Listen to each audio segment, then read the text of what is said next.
Hey there, I'm Emma. And today we talk about how to apologize politely in English. So have you ever said, "I'm sorry," and it just fell flat? Felt like the words disappeared into thin air, or worse, made the situation even more awkward? You're not alone. We all mess up. It's part of being human. But the difference between a mess up that lingers and one that heals often comes down to a simple, yet incredibly powerful skill: knowing how to apologize politely in English. This isn't about fancy words or complicated grammar. This is about the art of connection. It's about psychology wrapped in politeness. A good apology is a bridge. A bad one? It's a wall we build with our own pride. And today, we're going to learn how to build bridges together. Let's start with a truth you already know deep down. Sorry is not a magic word. Just saying it doesn't fix things. Think of a time someone hurt your feelings. Did a quick, mumbled sorry make you feel better?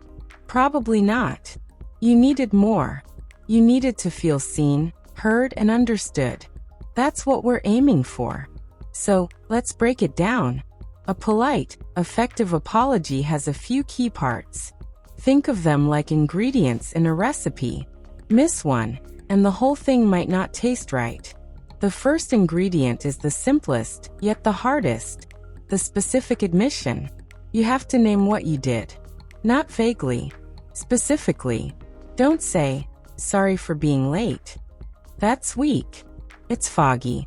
Say instead, "I'm sorry I am 20 minutes late for our meeting." See the difference? The first one is you throwing a blanket over the problem. The second one is you turning on the light and looking right at it. It shows you are not hiding. You are acknowledging the specific inconvenience you caused. "I'm sorry I forgot to send you the email I promised yesterday." "I'm sorry I interrupted you while you were speaking." This specificity is a gift of clarity to the other person. Now here comes the heart of it. The part that transforms a simple sorry into a real apology. The empathy statement. This is where you connect your actions to the other person's feelings. You show you've thought about their side. This is the psychology in action. You're saying, "I see you're hurt." Use phrases like, "That must have been frustrating for you." Or, "I can imagine how disappointing that was." Or, "I realize that made you feel overlooked." Let's practice this with a real-life dialogue. Imagine my character, Emma. She forgot a coffee plan with her friend. Let's listen to how she might handle it. Emma. It's me. Listen, I need to apologize properly. I completely forgot about our coffee date this afternoon. I got stuck in a long task and it just slipped my mind. Or else, "No, please let me say this. I am so sorry. I know you took time out of your busy day, and you probably waited there, feeling stood up. That must have felt really disrespectful, and you didn't deserve that at all. My forgetfulness caused you inconvenience and I feel terrible about it." Do you hear that? She didn't just say, "Sorry, I forgot." She painted the picture. You probably waited there, feeling stood up. She named the emotion. That must have felt really disrespectful. This is empathy. It's not making excuses. It's making connection. When you do this, the other person feels you are in their world, just for a moment. And that feeling is more powerful than 1,000 quick sorries. Now, ingredient 3, taking responsibility. No buts. This is the stumbling block for so many of us. We want to explain. We want to give context. And sometimes that's okay later. But in the core apology, the word "but" is poison. "I'm sorry I was late, but the traffic was terrible."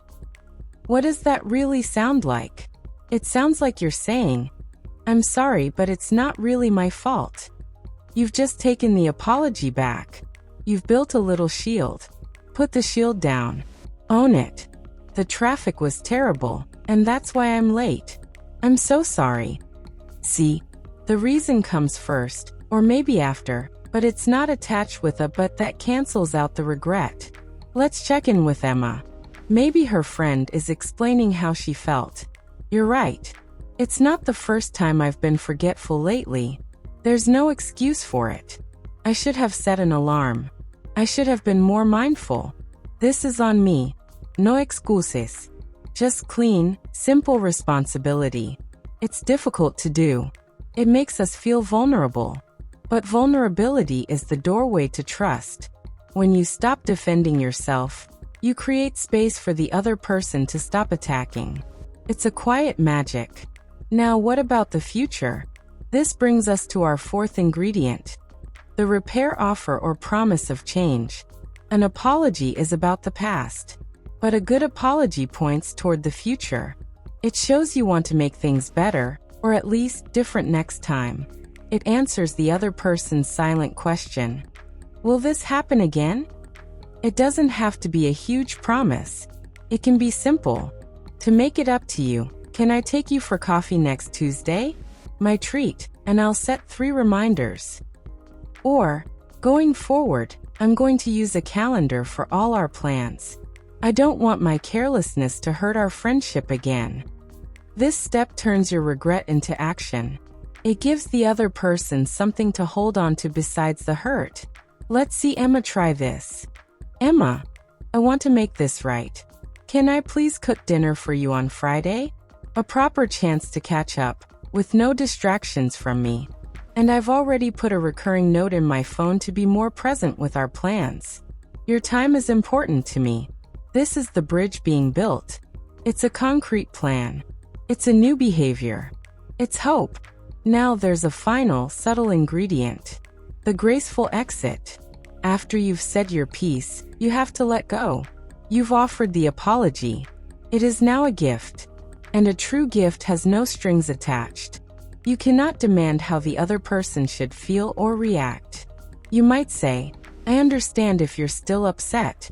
I just wanted you to know how truly sorry I am. Or simply, I've said my piece and I'll give you some space. This releases the pressure. It shows your apology was about them, not about you wanting to feel better quickly. Imagine Emma's friend needs time. Emma, I understand. I've given you a lot to be annoyed about. I won't message you about this again. The ball is in your court, and I'll respect whatever you need.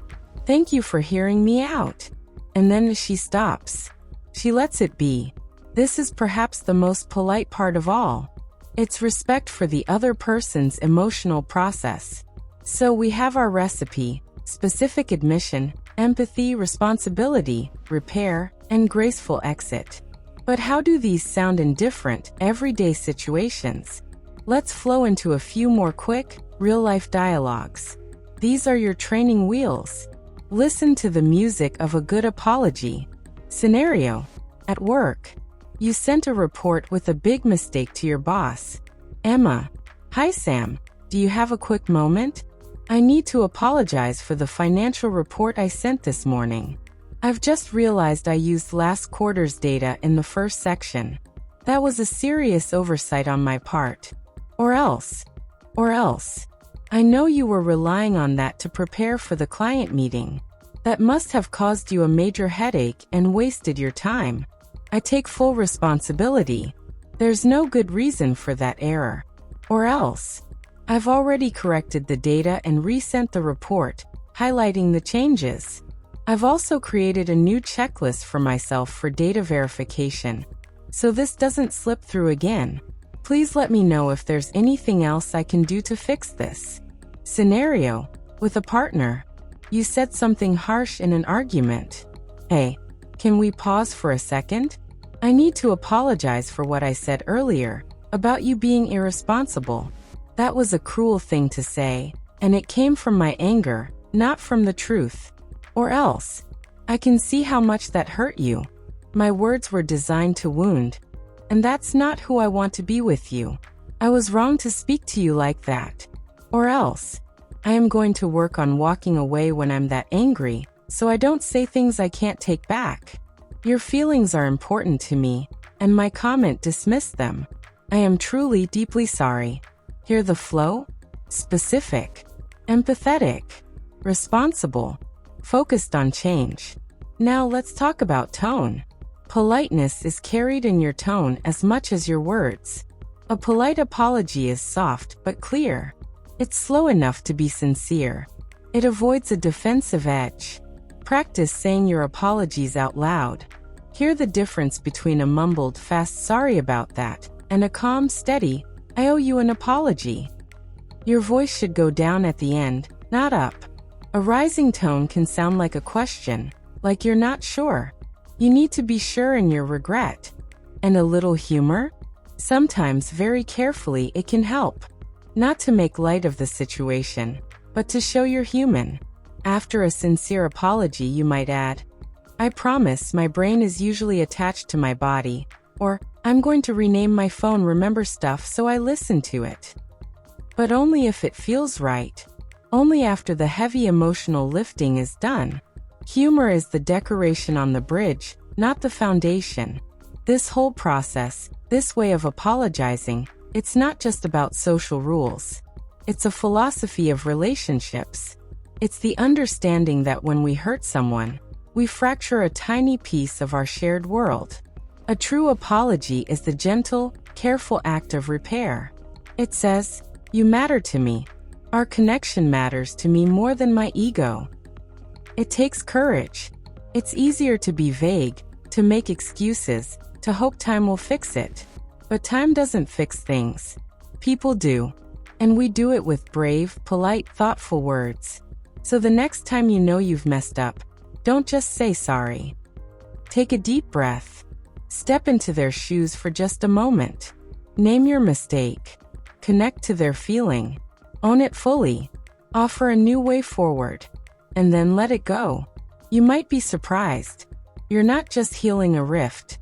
You're building a stronger, more honest connection. And that is a beautiful thing to know how to do. Remember, being good at apologizing doesn't mean you're failing all the time.